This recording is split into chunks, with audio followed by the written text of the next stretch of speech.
Νομίζω ότι για να καταλάβει κανείς θα πρέπει σε αυτό που κάνουμε τώρα, τις δηλώσεις, να δείξετε τις φωτογραφίες από το πρώτο βράδυ πριν 11 μήνες, όταν ήρθαν με 2.000 πρόσφυγες και μετανάστες και σκηνές.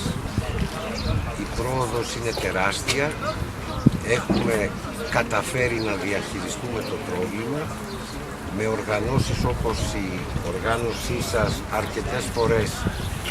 Ξέρετε, η δουλειά ενός υπουργού είναι να φωνάζει καμιά φορά, αλλά χωρίς την οργάνωσή σας δεν θα είχαμε καταφέρει αυτό το οποίο δεν έχετε παρά να το δείξετε.